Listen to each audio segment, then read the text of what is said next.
All right. Hello, my friends. Welcome to a very special episode of Punked Out Podcast. I'm your host, Sam, and today I can hardly contain my excitement, for I am joined by one of my childhood heroes, a true rock star and legend, Marko Desantis. He is best known for his role as the lead guitarist of the band Sugarcult. They have released 3 records with multi-platinum successes with the hit singles such as Bouncing Off the Walls, Pretty Girl, and Memory. He has also had various projects that we will get into later on in the episode. And now he regularly performs DJ sets for things like emo nights and other events in LA and all around the world. Without further ado, let's get into this. First of Thank all, you so much thanks for having me on. This is awesome. it's great to see you. How are you doing? How's life? I've been really good. But I miss Palmdale. That's where I first encountered you was at the emo. I've done a bunch of the emo nights in Palmdale that Sucker Punch Productions put on, and it was so fun. Like I did it like I don't know, maybe like a year or so ago. I did the first one. I can't remember. And then it was like kind of everyone had such a good time. They brought me back and they brought me back again. So I'm looking forward to coming back there definitely. But I remember you coming up to me and like just being so stoked and like because I always bring people up on stage. And then I was sitting in with which band was it? Was it This is a train wreck. This is a train wreck. So once in a while when I do these like emo night DJ gigs to anyone listening out there, like sometimes like there'll be like a local band or just some other band playing and like we'll start talking to each other on Instagram and they'll be like, hey, we cover a Sugarcult song. And then I'm like, hey, well, you want me to jump on stage with you? Because I just miss it. I got to scratch the itch, I love like playing guitar and jumping around and it's super fun. So it's like, and it's fun for them because they get like someone from a band they know to play with them. So it's totally mutual and hopefully the crowd has a good time. But that's what we were doing. And you got up on stage and sang Bouncing Off the Walls with us. And it was awesome. Absolutely. I was wasted and it was great. You fit right in. Oh yeah. Sugarcult songs always sound better when you're wasted. Oh my gosh. Especially Bouncing Off the Walls, right? Did I hear that right? I think it was at one of the emo nights where you told us that Bouncing Off the Walls was written drunk in a bathtub. Was that I like that story better than the actual story. Yeah. I must have been really drunk. So Tim and I were in a bathtub with like, I can't remember if it was Paris Hilton, but a bunch of Paris Hilton's friends, and we started drinking champagne, and then next thing you know, we wrote a song called Bouncing Off the Walls. That's the story we're going to go with. The real story, let's go with that. Yeah. Yeah, I like that story better. The real story you can research online, and it's much more, it's much more wholesome. It's a little more technical. Nah. Well, okay. So, real talk. Bouncing Off the Walls was a song that was born out of this time period before our band was known, like before we got record deal and started touring on doing the Warped Tour and everything. We were just a little band from Santa Barbara. And little by little, some of the guys in our band started to like migrate down to LA because that's just where all the action was. It was like we were trying to play shows all the time. And Tim rented a place, I think in like North Hollywood, Van Nuys. I don't really know like what, and it was kind of a sketchy neighborhood. And I was still living in Santa Barbara and I was working at a record store and I would drive down to LA like, once a week and stay for like 2 nights at Tim's place. And we would all rehearse and like have these intensive rehearsals. So long story short, it was like the summertime, I think. And you know how like when you're young and broke, everyone has one of those like fake leather thrift store couches that they encounter? Yes. You're like, 100%. Yeah, I have one in the other room right now. But it was like this right like here. Some like fake leather thrift store couch Tim had, and I would sleep in it. I would sleep on there, and like you'd sort of like try to put a sheet on it, but you toss and turn in your sleep, and you'd always wake up in the morning like just all sweaty and gross and like stuck to the vinyl or leather or whatever it was. And so I wake up like super gross and sweaty, and I wake up and it's to Tim in his tidy whities. That's kind of an overshare. Love it. Tim, our singer, Tim Pagnotta from Sugarcult, would wear the little like men's briefs, not even boxer briefs. Like he wore like straight up like like old school, like your like a dad's, triangle, like the little triangle. Yeah. And it was like early, it was in the morning, and things hadn't quite stabilized yet, let's just say. And any guy out there is going to know exactly what I'm talking about. Any girl with a boyfriend's going to know exactly what I'm talking about. oh, they're gonna Anyway, know. so he's like kind of just like got that sort of like mischievous Tim smile on his face, and he's got this crappy old acoustic guitar that I think he also got from a thrift store that you can see if you watch the beginning of the Bouncing Off the Walls video. We actually put it in there as like sort of an Easter egg because that's the song that's the guitar the song was written on. And he's just kind of playing this little chord progression. He's like dun dun dun dun dun dun dun dun. He's got the smile on his face, and he's just waking me up to it. And he's sort of just humming the melody. And then I got up and I'm like, dude, put that thing away. Oh my God.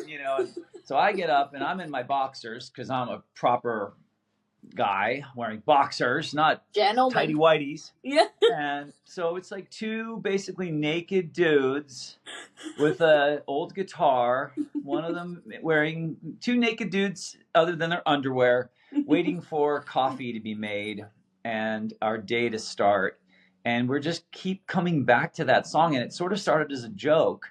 And then we were like, actually, that's kind of cool. What if it did this? And we were sort of almost like, sounds so nerdy, but like, oh my God, my dog is going to freak out right now because I think there's like a delivery truck coming. Anyway, so long story short, we're just kind of like not even really paying attention, not even taking that seriously. And it was just sort of like kind of being silly and just like making fun of other bands. Like, what would the Living End do right here? What would like MXPX would totally do is this. And no, you know what? What if this was Green Day? It would go like this. And we were sort of just like riffing off of like other bands that we had been listening to.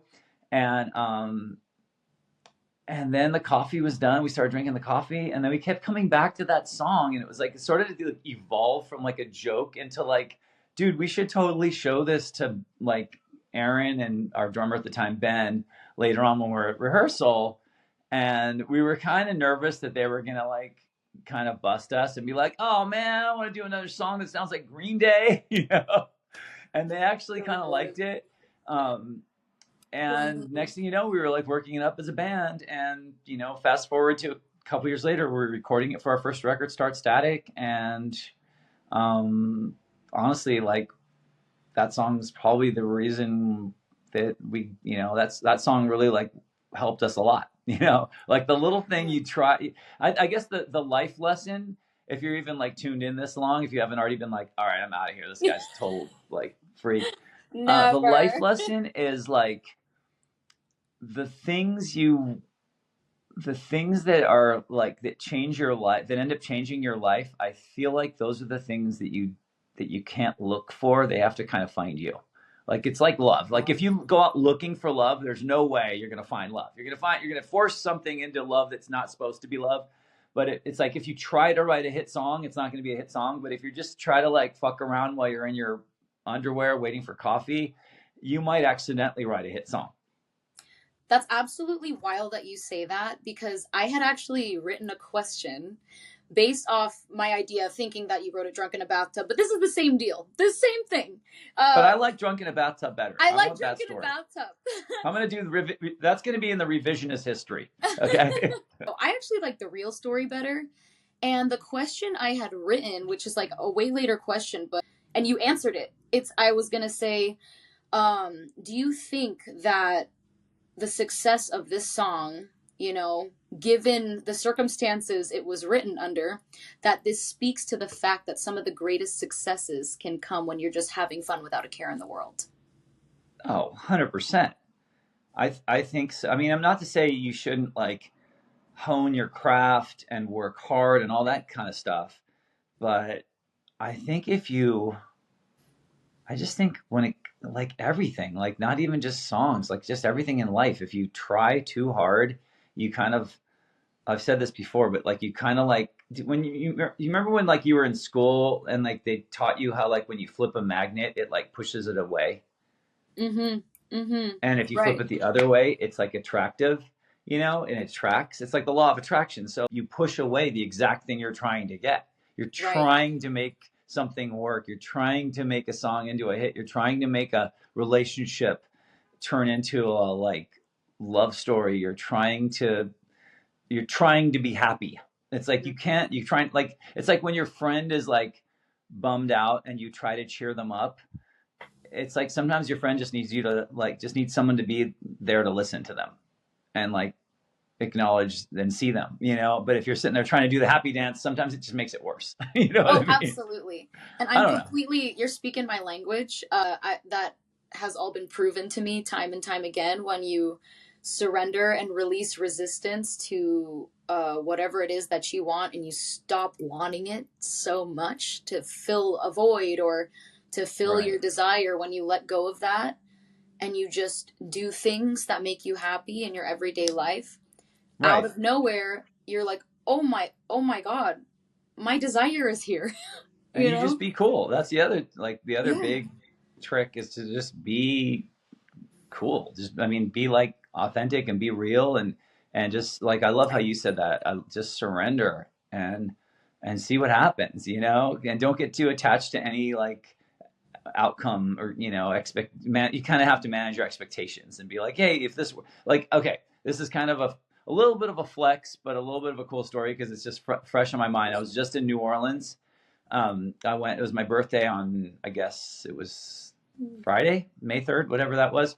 Right. And um, I'm not like one of those people who make a big deal about my birthday. It was like everyone has done, we're having a birthday party. It's just like once in a while I'll have a birthday party, but usually I just like to use it as an excuse to go do something like a little bit extravagant. Like, hey, you know what? Let's, just you kind of just pull the trigger on something that's maybe like you could easily talk yourself out of. Like, oh, I probably shouldn't be taking time off and going on a plane ride and getting a hotel and doing. But I was like, you know what? I'm gonna go for it. The stars just kind of aligned, and my good friend who I grew up with plays guitar. This is a little bit of a flex, but he plays guitar in the Foo Fighters. So Oh, like, and our birthdays are like a few days apart. So like all through like from when we were like kids, we like lots of times just have our birthday around the same time. So I look at his schedule, and sure enough, the Foo Fighters are playing in New Orleans, like literally on my birthday. So I'm like, dude, I think I'm going to fly out. And then it gets better because one of my all time favorite bands is the Rolling Stones.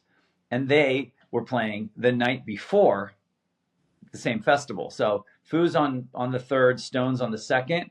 And my buddy Chris, who's the guitar player, is also a huge Stones fan. Like we grew up loving that, like, all that stuff. And like, as it turns out, they had a show in like Texas on Wednesday. They had the day off on Thursday, and they had the show on Friday. So I was like, I'm gonna fly out there on Thursday. And the whole time we didn't know for sure if we are gonna get into the Rolling Stones. Like even he, who's like in the famous band and could like is playing the actual festival, he was like, look, dude, I'm pretty sure I'm gonna get into this thing, but I don't know how many friends I can bring with me. And I don't know if they're just going to give us like back row tickets or if we're going to be in like the VIP section or whatever. And I literally bought my plane ticket, booked my hotel, did everything just on like the hope that it would all work out. But I was fully prepared to like be sitting there in New Orleans, like, because Chris was like, we're going to fly in the day of the Stones show. And I found out the Stones were going on at 5 p.m. So I was like, oh my God, their flight's going to be delayed because of weather, or like Dave Grohl's going to like be having want to have dinner with his friend at the other city and not, and then right. the whole jet's going to be held up. Something's going to happen so I'm just going to try not to get too excited because I don't want to like get sad. And so I was just like, you know what? The possibility of this happening is good enough for me. The possibility of it happening That's is powerful. enough that I'm just going to go out there. Worst case scenario, I go walk around in the French Quarter and I have dinner somewhere and I just listen to the Rolling Stones in my AirPods and just pretend and have a That's beer dope and too. cry, you know? Yeah. And so anyway, long story short, I mean, I'm literally on like a red eye flying in because it's early. I've got to get there in time to like get there to the thing. And the next thing you know, I'm getting a thing from Chris. And I'm like a text from him, like, oh God, this is where the text is like, sorry, bro, our flight's delayed. There's bad weather, and instead it was like, hey dude, so it turns out we're going to be getting in an hour early and just I wanted to see if you want to just meet at the hotel and ride with us in our, in our entourage. So like, it just went from like I thought I was maybe going to be totally screwed to now I'm like literally in a Escalade with a Yeah. security guard on my way, with the Foo Fighters on my way to go see the Stones with them. And we get dropped off at the venue, we walk in, and of course I'm just like, it never stops being amazing to me that like they're the Foo Fighters. I'm like, oh my God, it's, Dave Grohl, and Yeah. it's like Pat Yeah. Smear.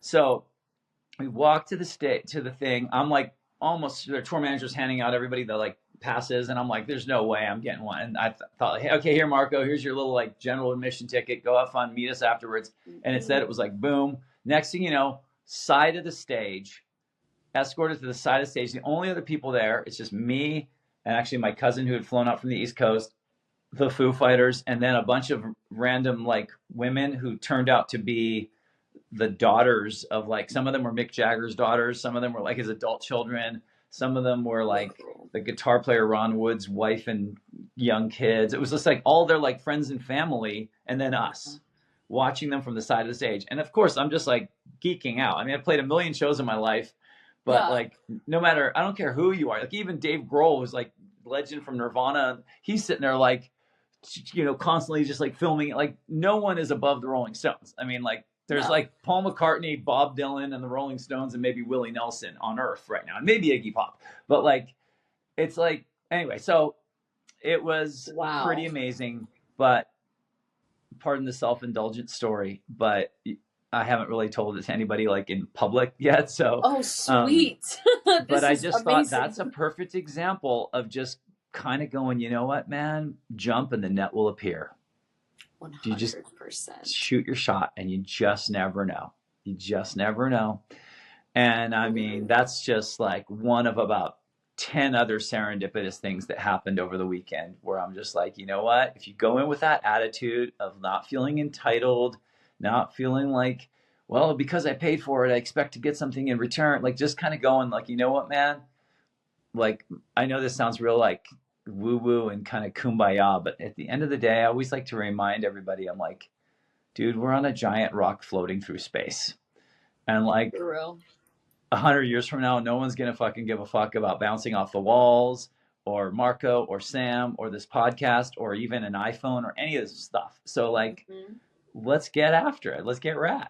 You know what I mean? Absolutely. Just like surrender to, I always say like surrender to the flow of the universe, because when you just kind of go with the flow and are chill about whatever comes, and you have gratitude for whatever comes, you're set.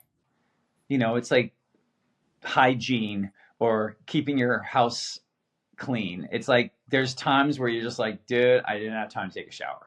There's times where you're like, I passed out without brushing my teeth. There's times where the dishes stack up. Life kind of has like ebbs and flows, and you have to be cool with that. You can't always, there's going to be times where you're like, dude, I stopped that mentality, and I started like getting attached to outcomes and getting, so I think it's like anything, you need to just, or how about this? This is a better analogy. I'm sitting here talking about fucking hygiene and cleaning a house. How about a guitar? You have to tune a guitar. It's not just going to stay in tune because you got it in tune once. During your set, you're going to have to check the tuning. Sometimes the tuning is going to be so fucked up that you're going to have to get it you're going to have it intonated and with a professional. And I think that is a really like kind of corny analogy, since I'm the guitar player of a band on your podcast. No, it's great. But also in a way, it's like something that I can relate to so much, because it's like, you tune your guitar. Sometimes you got to change your strings, and even like the volume, like some rooms you play, the volume needs to be louder, some lower. Sometimes it sounds like shit. Sometimes you play good, sometimes you play crappy, and you can't beat yourself up over the times where you make mistakes or fuck up and play bad. And then you also can't like pat yourself on the back too much when you kill it, because that's just that was your lucky day. You killed it and everything went well. But on, some other days you less than kill it. You fucking like, there's days where you get like crippled with anxiety, where you're like, why am I even playing music? Like I'm just trash, Right. And everybody goes through that, and you have to be comfortable with that in order to navigate through life and not let it get the best of you, I think. But it's also like, you have to practice. You can't just like if I don't play guitar every day, even just for like 5 minutes, I start to like notice it. I notice that like if I'll go like maybe 5 days without touching my guitar and I pick it up again, I am not picking up where I left off. I have to go all the way back to the beginning of the video game and start through all the levels again. You really, you know, 100%. it's so I guess that's why people say like you need to practice. They say practice martial arts or practice whatever it is you Right. do, because it's like you need to practice what you preach. You need to do Right. often the thing that you want to be good at, because if you know, you kind of like, it's kind of use it or lose it, right? Right. With everything. With Yeah, everything. And like, yeah, you if you stop, you lose your calluses and you yeah. gotta, start over and bleed again. I know you've had other projects. Like you've had besides Sugarcult, you've had Popsico, Bad Astronaut, but it has been news to me when I found out recently that you had played in the Ataris at some point, and I Yeah. wanted to know which, like, were you So Long Astoria era? Were you Endless No, before that. Forever? So yeah, so that was okay. So in there was a long period before Sugar Cult where it's funny because I started out on guitar when I was a kid, and then I sort of migrated to bass. Actually, it ties into the story I was saying Oh, before about Chris from the Foos, because when we became friends when we were kids, he's like a year older than me, so he was like, and he had like these older brothers that just were shredding musicians. So he was like the weird kid in our friend group who could like play guitar like a grown up, even though he was like, you know, built like a 9-year-old girl. He was like this tiny little skinny short dude with hair down to his, you know, chest, and he could pick up a guitar and literally play, and it sounded like the real thing. Whereas we were all like just learning and we're like, you know. right. So at some point he had a band, and I was in my like shitty little neighborhood band that I had started, and then he asked me if he could have our bass player, like, you know, hey, would you mind if I like, I don't know, I guess it's like, you know, hey, would you mind if I dated your ex or something like that? It's like, hey, would you mind if I, like, you're sort of asking for permission even though you don't Yeah. really technically need to. And so it was like, I was like, no, you can't have my bass player. I'll switch to bass and so I can play with you, because I wanted to be in a band with him and our other friends, because they were like, you know, when you're little, someone who's like a year older than you is like, you know, it's a big difference. Now it's like anyone who's 10 years younger or older than me, it's like doesn't even, you know, it doesn't even register. But like when you're that age, like someone who's like a sophomore and you're a freshman, that's like a big step. Mhm. So I switched to bass and I played with those guys for a long time, and then eventually I kind of just identified as a bass player for a long time. And at that point, I mean, there's a million things that happened in between, you know, Popsico, like you mentioned, and then I encountered. It's so weird how life works. Like the guy who was playing bass that Chris had asked to play bass, you know, that asked permission to have as bass player, and then I said no, I'll play bass. That led to me starting another band with my neighborhood friends where I played bass, and the kid that originally played bass switched to drums, and then he became like one of the best drummers in the world. And he was in a band called Lagwagon from our hometown. They were, you know, a few years older, but they were like, you know, from our hometown scene. And eventually he ended up out of Lagwagon for a bunch of reasons, which I don't even want to get into, but um, and got hired to play in on this record by this like teenage kid from the Midwest who the bass player of the Vandals had signed. So Joe from the Vandals had started a label called Kung Fu Records, and he'd like listened to all the demos that kids would bring him on tour, like, hey, listen to my band, listen to my band. And he listened to this kid's demo, and that demo was the Ataris. So it was Chris Rowe, and he was literally just like living at his parents' house in Indiana and recording himself making his own little demos, and he gave it to he drove to a Vandal show, gave it to Joe. Joe listened to it, called him back, and it's like the classic story where Chris thought it was like his friend like fucking with him. He's like, hey man, we were thinking about we really like your demo, we'd like to sign you. And Chris was like, fuck you, dude. Like, you know, thought it was like his friends fucking with him. But then Joe calls back, he's like, no, dude, it's really Joe from the Vandals, and I love your songs, and I'd love to talk to you about making a record. So he ends up signing Chris, but then finds out Chris didn't have really a band. The Ataris was pretty much just Chris Rowe. Okay. but he sort of like programmed the drums or had someone play some bass on it or whatever. So eventually Joe connects him to Derek, our friend Derek, who had started to play drums. And basically Derek just played on the record for the first record, which is called Anywhere But Here. And then Yes. he kind of liked the songs and he hit it off with Chris. And Chris was like, dude, if you move to Indiana, I'd love to have you stay in the band. And so Derek moves all the way from Santa Barbara, which is our hometown, to Indiana, starts playing with this guy. And then he quickly decides like, sorry, I'm like sitting on my legs so that I'm higher up here. So am I. Yeah. I think my foot's asleep. Anyway. Oh no. So it's okay. It'll keep me from running away.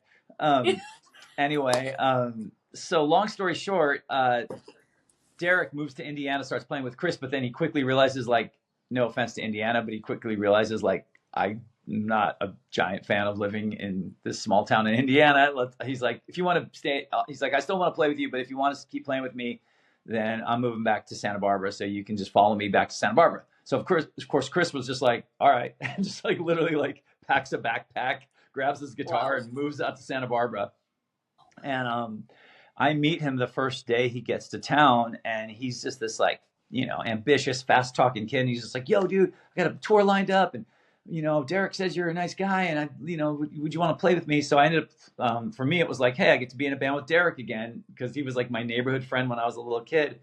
So I start playing with Derek and Chris Rowe and as the Ataris, so I did like the early days of the Ataris. For me, it was amazing because I'd never achieved any kind of like, I'd never really been in a band that was like professional. Like Popsicle like did pretty well locally, and we like made a record, but I was kind of in this wilderness period of my life where like I didn't really have something going. And I'd been like helping my friend run a label and just doing a bunch of things, just trying to figure out like my kind of early adulthood. And so this was like the chance to like get on the road and get some adventures. And we toured like, I always say the Ataris were held together by duct tape back then. We like had this like crappy old van that kept breaking down, and it was just actually before we even had a van, it was my old '83 truck that it was like a hand-me-down from my stepdad. It's like this totally like shitty Toyota truck with like 300,000 miles on it. We used to tour in that, just me, Derek, and Chris sitting in it, with all our gear in the back. And we would, play shows and ask people if we could sleep on their floors. And then eventually we got a van. And then eventually I met this other band that needed a bass player. And I jumped ship with the Ataris and I joined that band. And that band was a punk band called the Swingin' Utters, who were on Fat Records. Really great, like kind of street punk band, like more like Rancid or something. Right. And I did that for a while. And then so I just kind of bopped around and did things like that for a little while. And then I just sort of felt like, maybe like we were saying before, I felt like, you know what, I'm fucking trying too hard.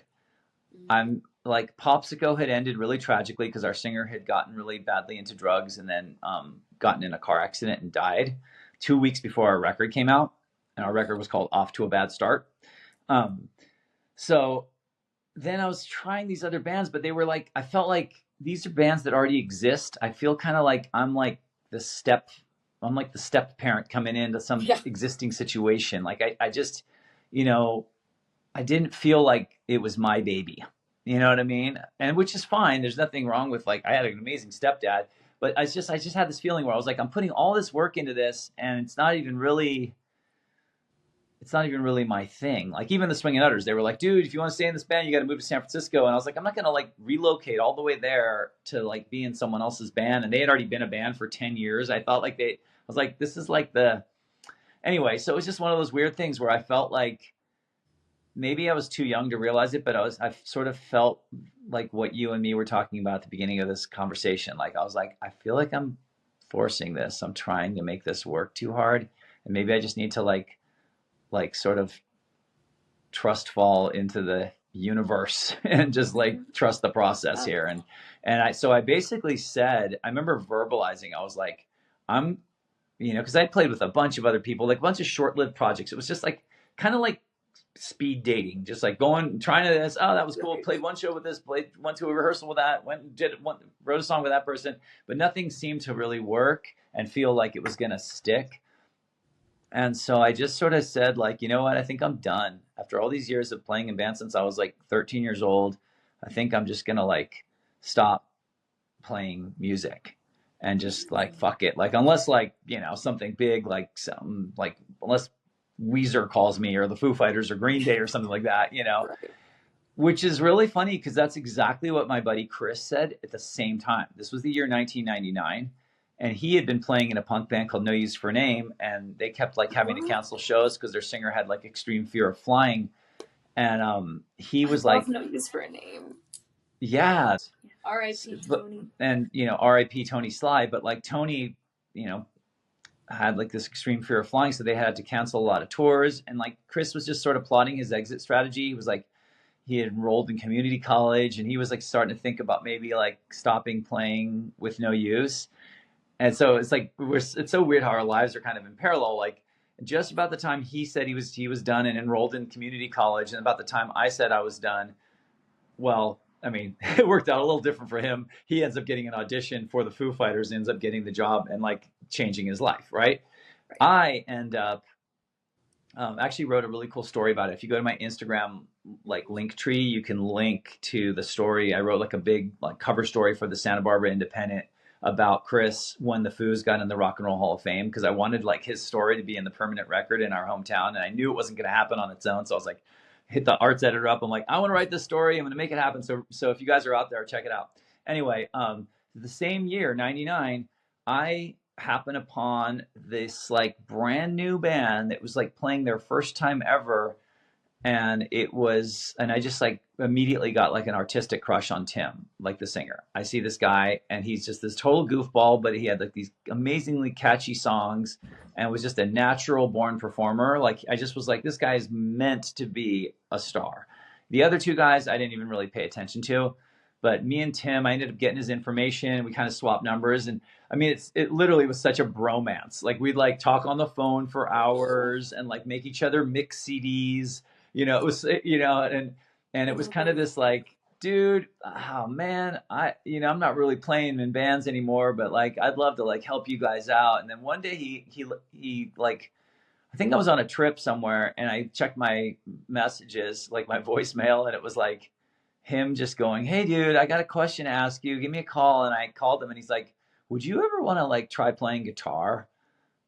And I was like, "Okay." Just instinctively, it's like you say you say you're done, you're not gonna do it anymore, and then you just can't help yourself. You're like, "Okay, Oh fuck yeah. it." Oh yeah. One more last hurrah. Let's just go for it. Oh. So I was like, yeah, you know what? Let's give it a go. That sounds like fun. Like selfishly, I just thought like this is going to be an excuse for me to like play guitar, because I've been sort of like cheating on guitar all these years with bass, and just be an excuse to kind of get my chops back up and like get better at guitar. And I really like hanging out with this guy Tim, so it'll be fun. And once I got in the room with him and Aaron and our original drummer Ben Davis, it was like immediately like love at first sight. It was like, oh my God, these guys have such a work ethic, and like no one's complaining that it's like 1 a.m. on a Tuesday night. Like whereas other bands I'd be in, they'd be like, dude, I promised my girlfriend I was gonna go bowling with her. Can we practice? And these guys were monsters. These guys were like Wow. military discipline. Like we're gonna practice, we're gonna run the set 4 times, then we're gonna record it, then we're gonna go outside and listen to it, then we're gonna take notes, then we're gonna go back in, and every part you mess up, we have to play 20 times. Like Wow. it was like literally like you got to do 20 push-ups if you fuck up. Like it was so intense, but no one was really that great. Like none of us were very good musicians except for maybe Mhm. Aaron. So we just like had that thing where we were like, we got to work 10 times as hard to be half as good as someone else, So we Right. just like went for it. And like I think by like playing every show with this intensity and this like intention of like we have to kind of overcompensate. Like we almost had an Right. inferiority complex. Like as musicians, we're not that like virtuosic, so like we have to put on like the best show ever to make up for the fact that we're not just gonna like win people over with like a crazy guitar solo or something. And so I think that we kind of ended up bringing a gun to a knife fight because we were just in a sleepy town, Santa Barbara, and people were just like, dude, I'm just trying to go out on a Wednesday night and see my bros band play. And we were acting like it was like Madison Square Garden. Yes. And it just sort of like is a weird thing. Like when they say fake it till you make it, it's like we kind of behaved like we were already a famous band. And then little by little, we became a famous band. You know? When Tim called you and you said you were listening to this band and they had catchy songs and he asked you if you wanted to play guitar, were they already established as Sugarcult? I mean, not really. They were called Sugarcult because I remember telling him when I first got together with them, they'd only been playing for a couple of months as like in like Oh, local, like they played a few shows. And I immediately got in the band. I was like, dude, first thing we got to do is change the name of this band. It's like Sugarcult's like the worst name ever. What are we doing? You know? And we actually had a different name for a second, and then we ended up defaulting back to Sugarcult. And then we kind of grew into it. You know wow. how it is, like no matter what your parents Yes. name you, you're gonna wish they named you something else, and then eventually it just becomes you. So you're like, okay, whatever. Um, Yeah. but they were kind of a different vibe. Like it certainly wasn't very like I brought a lot of my influence from having played in punk bands. So I brought a lot of the like tempos up. Like the songs weren't that fast when I first joined the band, and none of the songs, I don't think any of the songs from the original batch of songs they had when I first started playing with them, I don't think any of those songs made it to our first record. If I'm Hmm. no, actually, yeah. There's two songs on the first record that were from when I first joined the band, and that's I Changed My Name and Crashing Down. There's also a hidden track called Underwear that is no longer available. It's like out of print, but that was on the original CD of as a hidden track of the original CD of Start Static. So some of you guys might know that song. And but so those are the only songs from like the original crop. But if you listen to We Come Crashing Down or I Changed My Name, you see what I'm talking about. Like it was much slower, much more Right. mid tempo. And then I brought the sort of more like punky edge to it, and just was like, guys, let's kind of like let's kind of angry our songs up a little bit, make them a little faster, louder, faster, and a little more like snappy. And so we kind of did that, and that's when the band, like Sugar Cult's just a real happy accident. Like we never really set out to be a specific type of band, and we've gotten like called a pop punk band, we've gotten called an emo band, we've gotten called all these things because that's kind of the world we came up in. Like once we actually started making records, but we never set out to try to be that. We were just trying to be a cool band.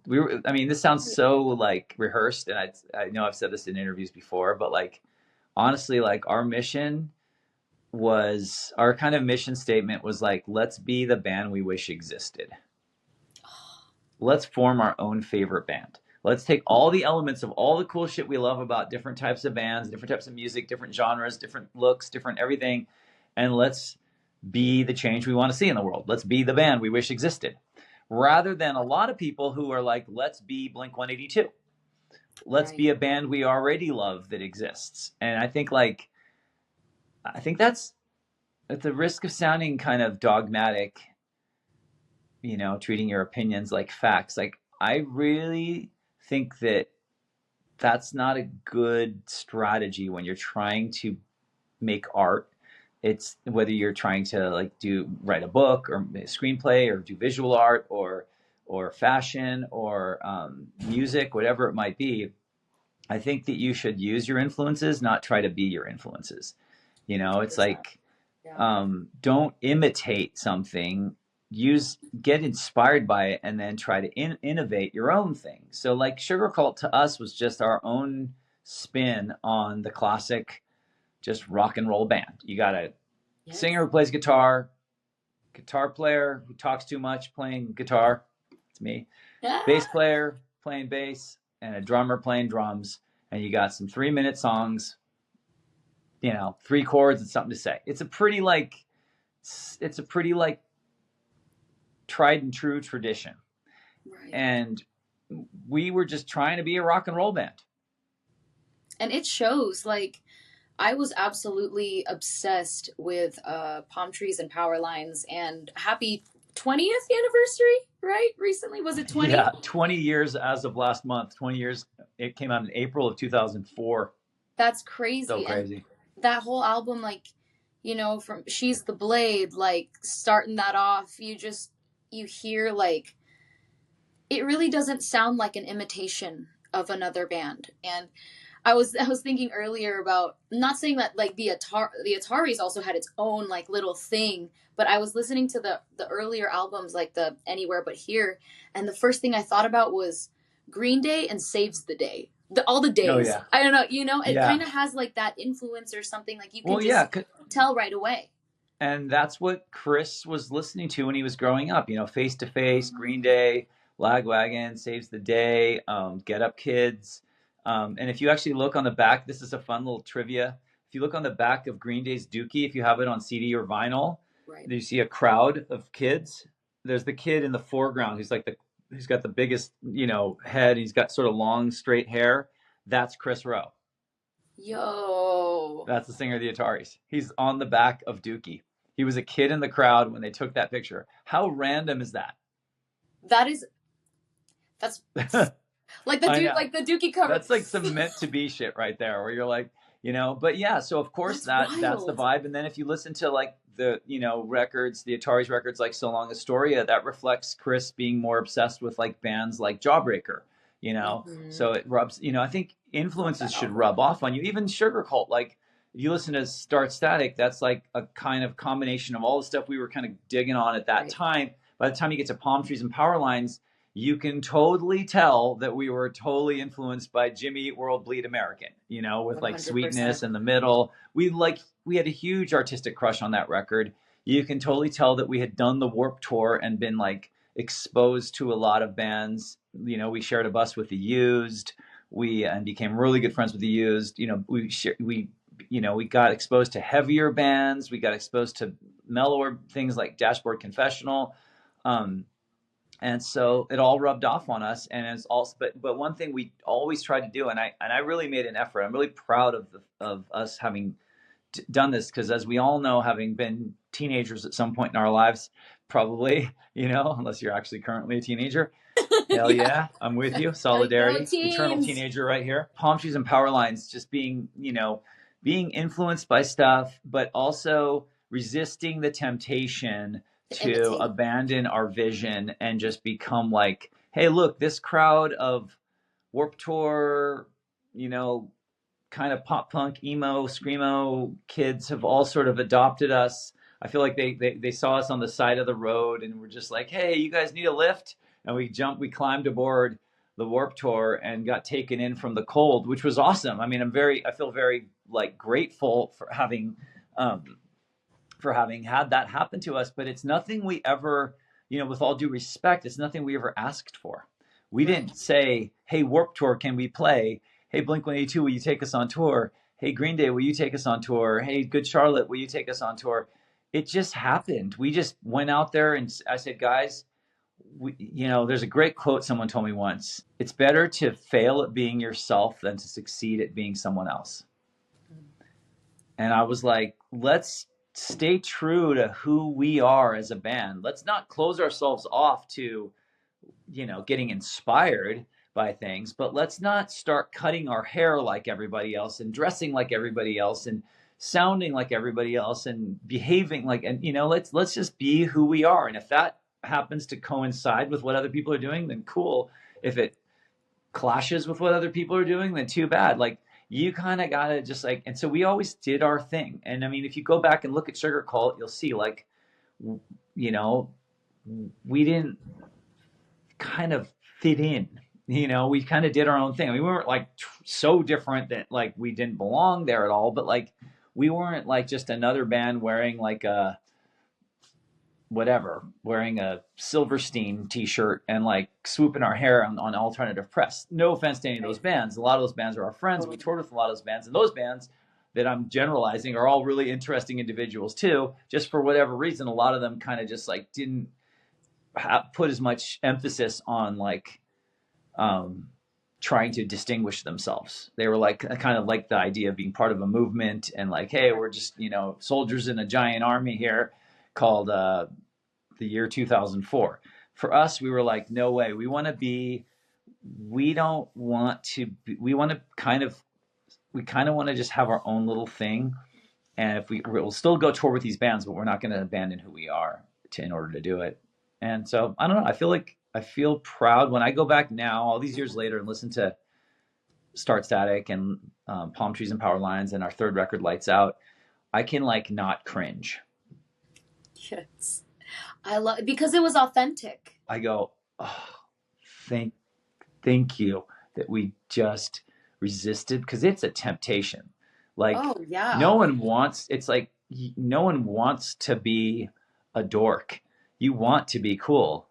And when you're surrounded by people and you're like the weirdo at the table and everyone else is in the cool kids club, it's very tempting to just like join the cool kids club.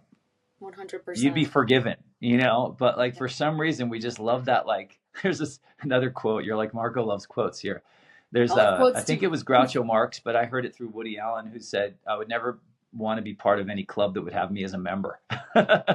Ooh, you know, like you kind of want to like, oh man, you know what I mean? I love that. I resonate. Keep your Yes. sort of celebrate your weirdness. Like let your freak flag fly. Like don't be weird the same way everybody else is weird. Be weird in your own way, you know, and still hang out with all the weirdos. But just, I mean, that's how it was for me growing up. It's like in my town in Santa Barbara, there wasn't enough like unusual artsy weirdo kids to have cliques. We all just kind of got like, we all sat in it was called the front lawn at my high school. We all just sat in the front lawn, and that's like that's where you hung out if you were just if you were a misfit. Like if you weren't like, you know, just sort of apple pie all American kid, you know, if you were like a heavy metal kid or a punk rocker or skater or goth or queer or a theater kid or just, you know, a brilliant genius or a total fucking drug addict. Like it was like all the weirdos hanging out together, and this weird sort of like honor among them where like no one was like, you should be more like me. It was all just like, hey, we all have in common that most people tease us in our, you know, during class, and most people push us out of the way. Like people that were from different ethnicities, you know, it was just like anyone who wasn't just like standard off the rack, you know, high school kid got like thrown into our like sort of pile of weirdos. And I thought that was like kind of a gift. I mean, and at the time I was like, God, that goth chick's really annoying, and that guy over there is probably like gonna OD. But now in retrospect, you go, wow, what a gift that was to be part of all these like glorious weirdos that just didn't fit in, and you just sort of get empowered by it, right? You're like the weirdo club, you know. 100 glorious weirdos. That's the next band name, dude. That is right. Sick. I wanted to know, I know we've talked a lot about like your journey and your experiences on tour and with different bands already, but what was your actual introduction? What are your earliest memories of being introduced to kind of like this scene? Like how did we get here? I've been around for so long. There's been multiple scenes, but I think it's just all connected to the same sort of unbroken chain of, like I said before, just being kind of a you know, I don't want to say outcast, but just being someone who didn't like easily fit in.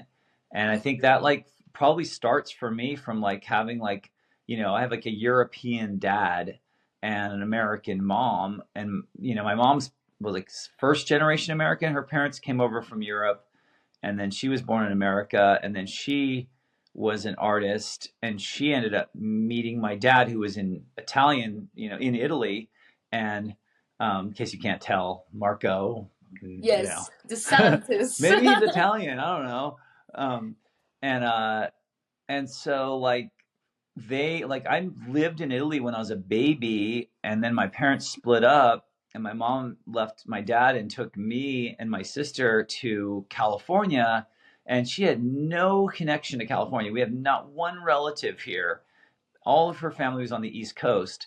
So like we, you know, and I think California specifically, I mean, I've traveled all over the world for my whole life, but like I noticed that California has a very like unique place in America, in that it's kind of it was like the last place you got to, and only the craziest motherfuckers made it past like all the like mountains and all the, deserts and everything, what it takes to get to California, Oh like yeah. you're either like got nothing left to lose, or you've got a really, or you bought a really expensive plane ticket, or you're like, it's like the shot clock Hail Mary. You're just like, fuck it, let's see what happens, like. So California is like, as far as my like upbringing, it represents like, I think I always think my mom got like some job offers around the country, and she probably took the job in Santa Barbara because it was going to be the most expensive plane ticket for my dad, if he tried to come after us. So it's probably like, okay, my dad's all the way in Italy, in Oh my Rome, God. and I'm going to see my dad next month. But like, and they're cool now. But like back then, it was like, when you first break up with somebody, you're like, fuck you. Oh yeah. And like, um, and so I think she like moved to Santa Barbara to spite my dad, because like, it's not that big of a deal to fly from Rome to New York or Rome to Philadelphia, but to fly from Rome to California, that's a long Right. trip, you know. So I'm pretty sure like it's so random the way we ended up in California, but then just growing up, it was like you're single mom, you're in California. I remember when I first moved here, I had an Italian accent. So like automatically at school, you're gonna be like sort of like, they're gonna be like, what the fuck? What did you Yeah. just say, dude? Um, and so like I always just felt like I always felt different. And it got to the point where like I felt comfortable feeling uncomfortable. Like I was like, I wouldn't wanna, at first you're like, when you're young, you're like, I wanna fit in, I wanna be like everybody else. And then once you realize you're not, you're like, okay, maybe this is actually kind of maybe this might be, in a weird way, this might be a blessing in disguise. And I mean, you have to grow up and be a lot more mature to realize that, because when you're a kid, you just want everyone to accept you, and you want to like, you wish you like looked like everybody else, and it was, Right. and I remember like we grew up like before we eventually like settled in and got like a house and all that stuff. We like had an apartment, and me and my sister shared a room when I was like a kid. So I'd be like embarrassed to have my friends come over to my place, because like I thought they'd be like, oh my God, you don't have you don't have a pool, you don't have like a big house, you don't have your own room. So just something about like the way my life evolved as a kid sort of chased me into being kind of the type of kid that was sort of like comfortable with being in my own little zone. And then I went, like when I went to elementary school, I was at a school, I had really great friends and everything was awesome. And then when it came time for like junior high, um, it's really weird. I've never really like talked about this or thought about it until I'm talking about it with you. But like, I was like, it's like the evolution of a weirdo. I went from like Yes. this really tight knit sort of hippy dippy school. We went to Montessori. We're all like, everyone's just like, co-ed campouts. I think I made out with a girl when I was 9 years old on a co-ed camping trip while we were playing Truth or Dare. I was like, like going to this, all their teachers were like ex hippies. And it was real, That's like, wild. you didn't even realize you were learning. You just thought you were playing all the time. And then I got to junior high and I was getting like straight A's. So like, I was like, because I switched to public school for junior high and I got really good grades. And I realized like, I think they like taught you how to learn in a very different way, to the point where you didn't realize you were learning. And like school just came easy to me. It was like all these other kids would be like, fuck, is that gonna be on the chest, and freaking out. And I'd just be like, whatever, dude, it's fine. And then I just, get a good grade. And I was like, this isn't that hard. Why is everybody freaking out? But because I was the new kid, all my friends from growing up at that elementary school went to a high school on this side of town. Mhm. And then I went to one on this side of town, and I didn't know anybody. So I was right back to square one. And at that point I was super into music. So I always had like a band shirt on. I'm just like me now. I basically lived in a state of arrested development. I Yes. probably had like a Motley Crue t-shirt on that at that point in my life, though, to be totally honest. And I would Right. just be like, in the kid in the cafeteria, like not knowing who to sit next to.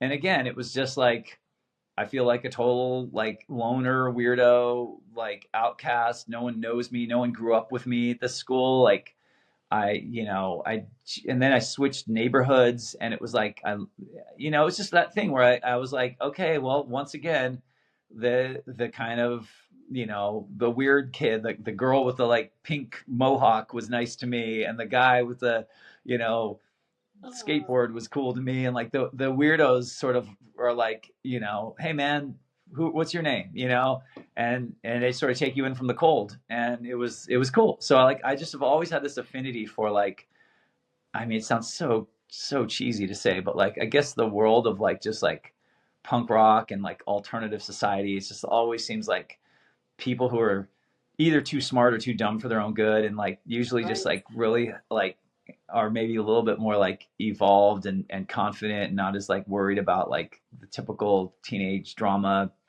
And it really kind of like, I don't know, it really kind of helped me. And then you just form this weird like family of weirdos. And so it was like, eventually, like, I meet kids from the other school, or my friends that I'd gone to elementary school with would come back to me and be like, dude, I met some kids at my school that are into the same kind of shit we're into. And I'd be like, well, I met some kids here. And then we'd all start to like build these little bridges between our parts of town. Cause back then you don't have cars. So you're just like taking the bus Right. and riding your bike.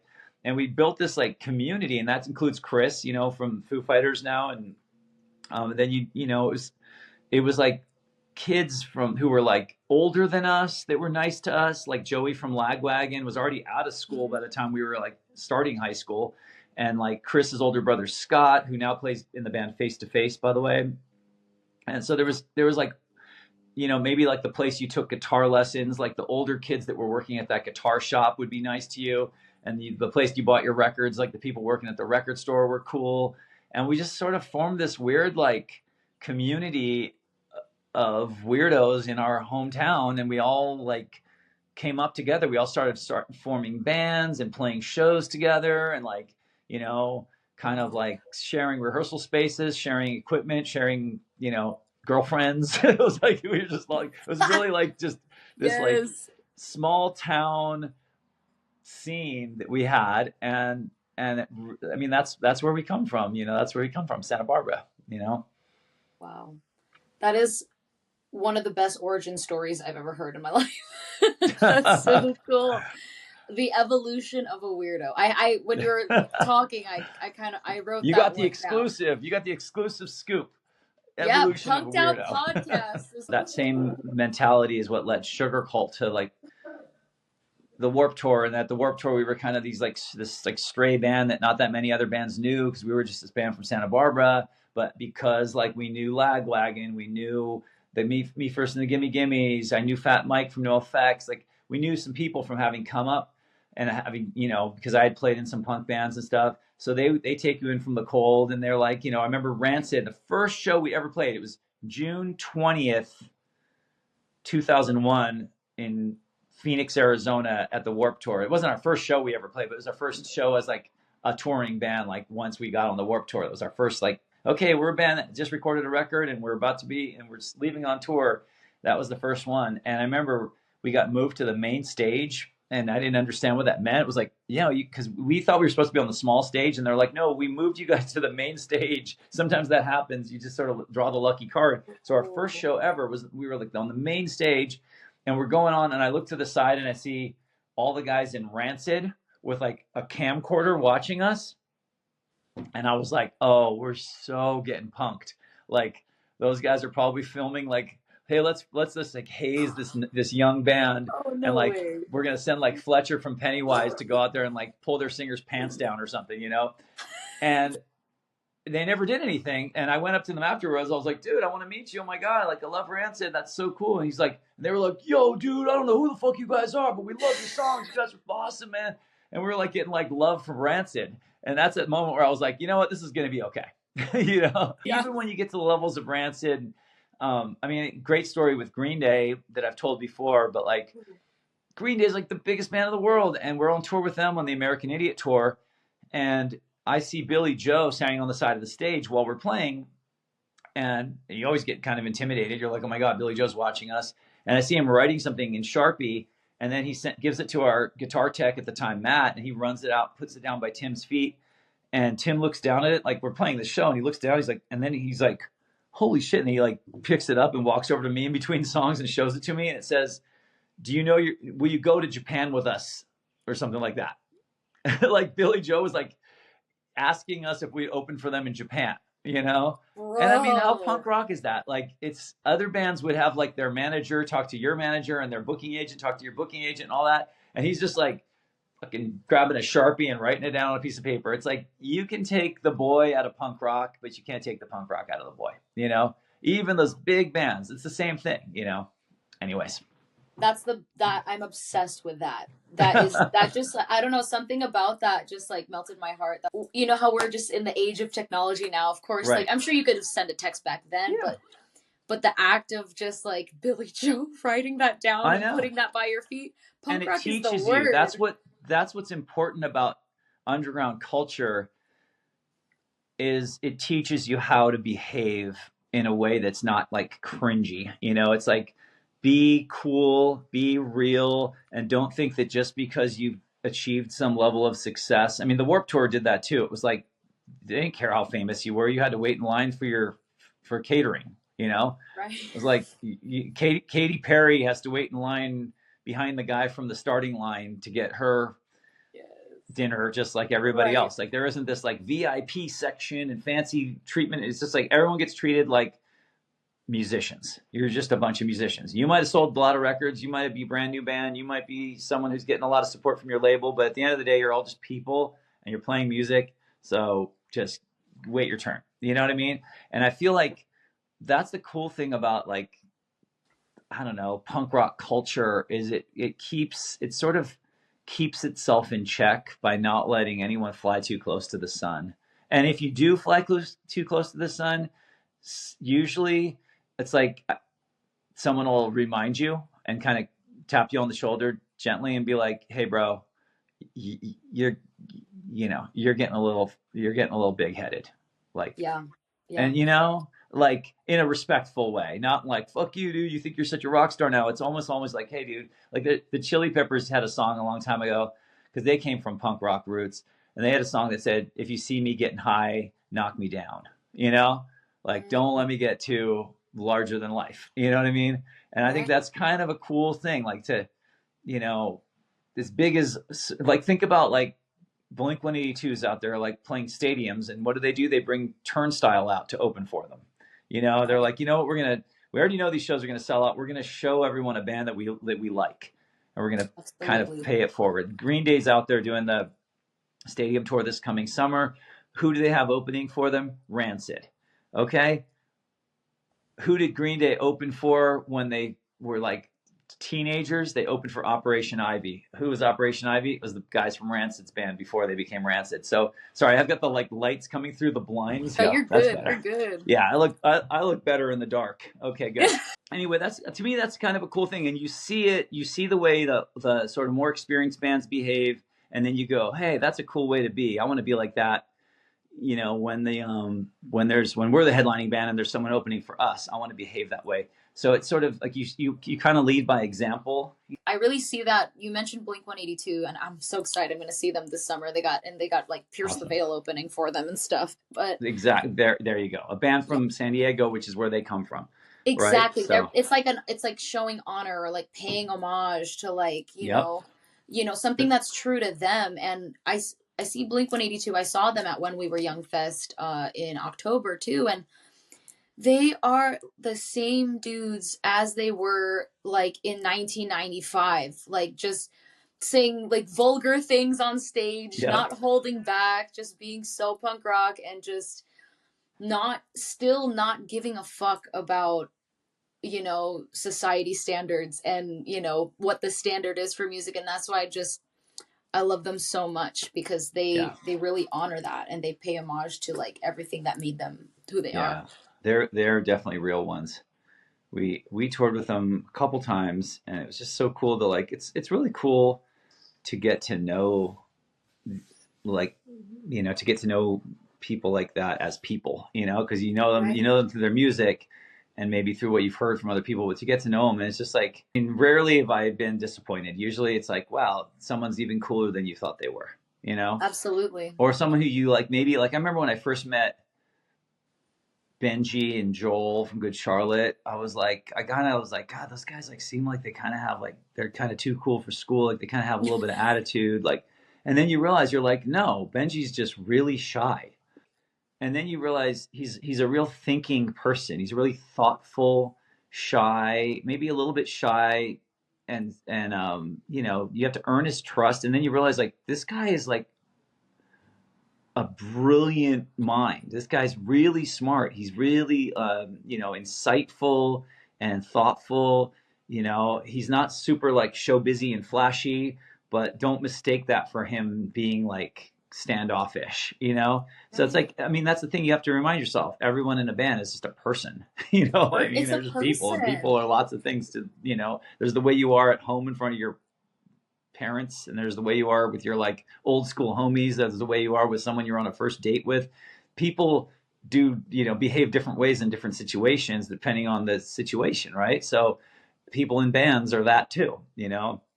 And Absolutely. sometimes, you know, sometimes someone's in a, you know, I remember meeting Travis from Blink. He's super cool, but he's kind of like, he's just such a different person than the other two guys, and they're Mhm. totally different from each other too. Like Right. you almost just want to say, you know, Blink, they're just sort of like this, and it's like you can't really make a blanket statement about a band, Right. you know. Everyone, a band is a collection of individuals, you know. The only thing that becomes like consistent is like the song they're playing together, and even then they're Right. all playing different parts to that song. What for you? I know you mentioned that you really love the Rolling Stones. Maybe this is the answer to that question, but what band or artist has had the biggest impact or influence on you? I love like so many different types of music and different sounds and vibes. I mean, I love the Stones, I love the Clash, I love the Ramones, I love, you know, so many of the classics.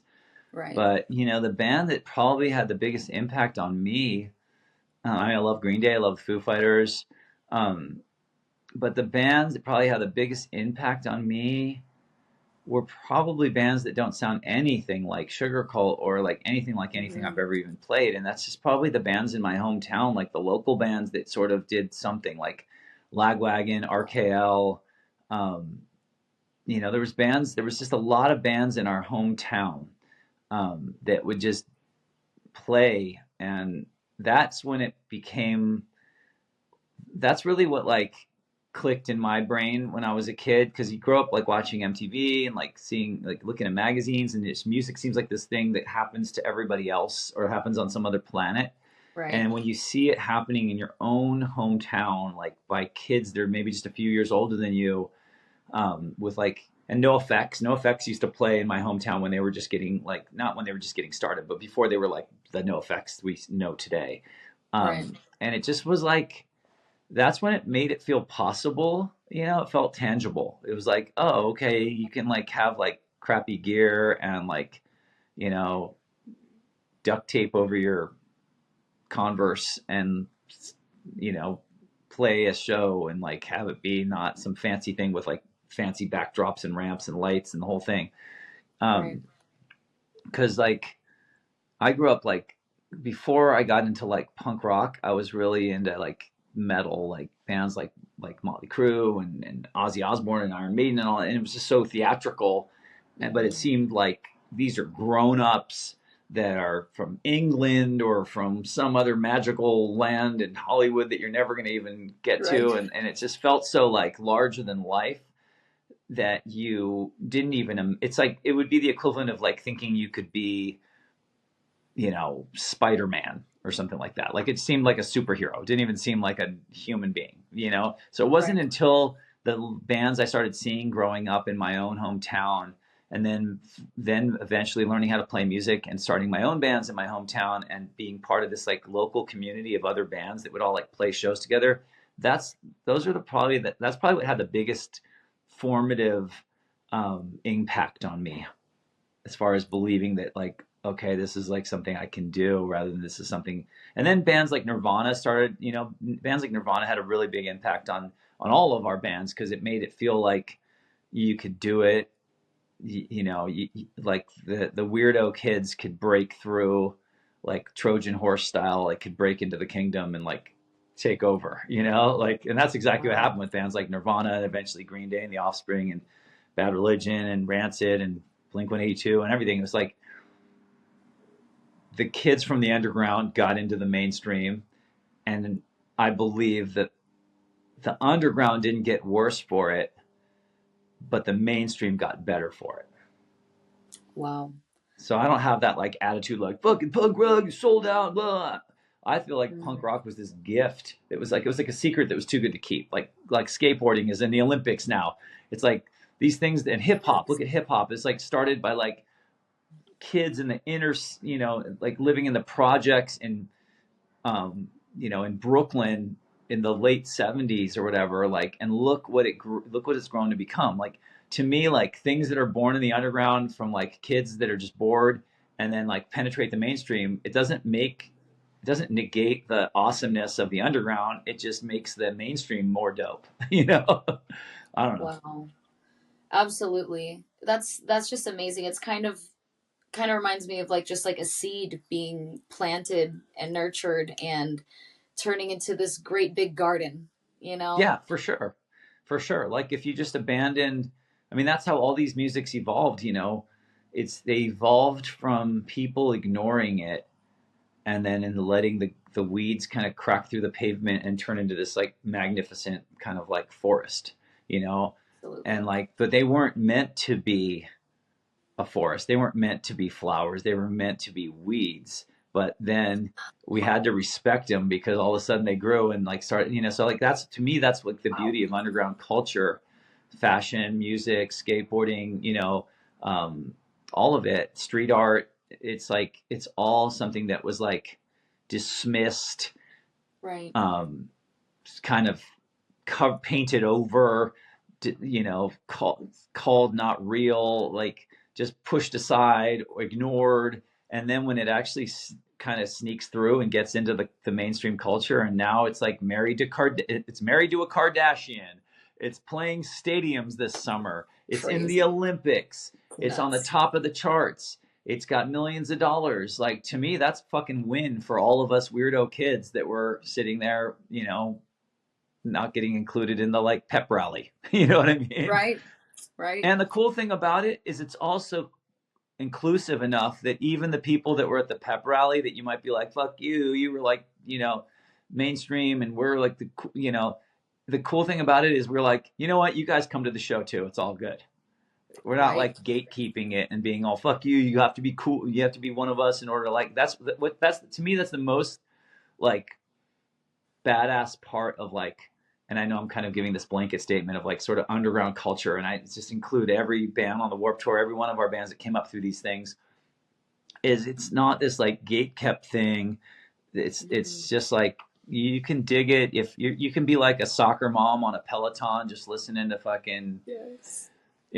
the Foo Fighters and enjoying it. You don't need to know that the guitarist used to be in No Use for Naming, the other guitarist used to be in the Germs, and the singer used to be the drummer of Scream and Nirvana, and Nate Mendel, the bass player, used to be in Sunny Day Real Estate. You don't need to know all the like nerdy underground history. You can just be like, fuck that, dude, Foo Fighters, Peloton, let's go. You It's a don't need to vibe. know that Yeah. like Paramore was like teenage like emo band that like loved Sunny Day Real Estate and Jimmy Eat World. Like you don't need to know that Steve Aoki, the big EDM DJ, used to put on hardcore shows in Santa Barbara. And I used to go to his shows in his living room. He had bands play. He had Jimmy Eat World play. He had Boy Sets Fire play in his living room while he was going to college. What? He was like the hardcore kid in Santa Barbara. And then Wow. he kind of accidentally became a DJ. Same thing with Skrillex. He was the Yep. singer. He was Sonny from First to From first to Last. last. Yeah. It's like people don't need to know that. They just need to enjoy themselves at the club and dance along. But if you do trace the roots, you're going to find that those roots don't go to a greenhouse. They go to the cracks in the pavement. They were born out of Absolutely. underground culture, which is fucking awesome. I just went and saw Right. Stevie Aoki the other night. I gave guided tours at the Punk Rock Museum in Las Vegas, and I got in the night before straight from New Orleans, and I saw that Steve Aoki was playing, and I called my friend who knows him, and I got in. So I wanted to see like the classic Vegas club experience and like him, and I was just Yeah. watching and I was just tripping out. I was like, wow, everyone here is having a great time. They paid all this money for bottle service and all this fucking fancy shit. And here's that dude who used to put on shows in that fucking shitty little apartment with a beige carpet and like make handmade flyers and come to the record store and hand them up. Like Wow. No one needs to know that. They just are having a good time. But at the same time, I'm looking at him and I'm like respecting him because I'm like, dude, that guy, like, to me, it's totally the same. It's just, what he's doing on that stage with a dance crowd is the same as what hardcore singers are doing at underground hardcore shows. They're like singing in the crowd, all the people are in their face, and it's just like you're just erasing the barrier between you and the audience, and it's just this like big giant thing that's happening. If it moves you, it moves you. Exactly. And that's it. Exactly. And it's like you can be young, you can be old. I went and saw Iggy Pop. The reason I'm wearing this shirt, it's like, hell yeah. I saw him last year, and he was 76 years old, and he was up there just killing it. He had Duff from Guns N' Roses playing bass, and Chad from the Chili Peppers playing drums. And wow. You know, he's limping, and he's older, but he had his shirt off. He was like rocking out, and it's just like, you know, there's no limit, you know. There isn't, because we're all people, and we can all resonate with music, and no matter what type it is, or when you started to hear about it, or when you discovered it, or if you were in the scene or not, like, right, it doesn't matter as long as you enjoy it. Totally. I've never been one of those guys that's just like, no, I used to like that band before they were cool, or, you know, it's like, I can't stand that. I can't stand who cares? You know, just do you. Like, you don't need to, like, it's not like a competition, you know, or like your version of punk rock isn't what I deem really punk, you know. I just never get with those conversations. It's kind of like when someone starts saying like racist jokes, I just don't laugh. Right. That's my silent protest. A brick wall. I just show them that, like, hey, you know what? An action unrewarded extinguishes itself. You know, if someone starts to talk about like fucking Avril Lavigne and All Time Low, we're not punk. I'm just like, what's your favorite kind of Mexican food? Like, let's talk about something different. You know what I mean? Like, it's pointless to like, to like get like tribal and you know, there's enough shit in the world where people can't agree. It's like music. There's two kinds of music: the kind of music you like and the kind of music that's not your favorite. Literally, you know, and it's one that it's something that can unite people. It's just humans are, you know, humans are funny. Yeah. Humans are so predictable. Seriously, it has been a treat. Oh, and dude, thanks. This was fun for me. You got me out of a bunch of like responsibilities that I was supposed to attend to today. I'm gonna petition you to come back to Palmdale because we miss you so much. I gotta get back to transplants. Yes, so fun there. I love Palmdale. Oh, it's the best. I hope to see you again, and thank you so much for being so kind and so supportive. And if there's anything anyone ever wants to learn about Sugarcult or whatever, just like we have sugarcult.com, and you know, we've got some crazy ideas swirling around our heads these days. So I don't want to jinx it, but we'll see what happens. But you can also reach out to me on Instagram, and yeah, check it out. Turn on some Sugarcult for old time's sake. Hell yeah, Sugarcult, Marko Desantis, everybody. I will have some links in the description, whatever links I can give you. Cool, and I hope you all enjoyed this episode. Thank you so much, Marko. All right. I'll talk to you next time. So much love. Bye, all right, Marko. Peace. See ya. Peace.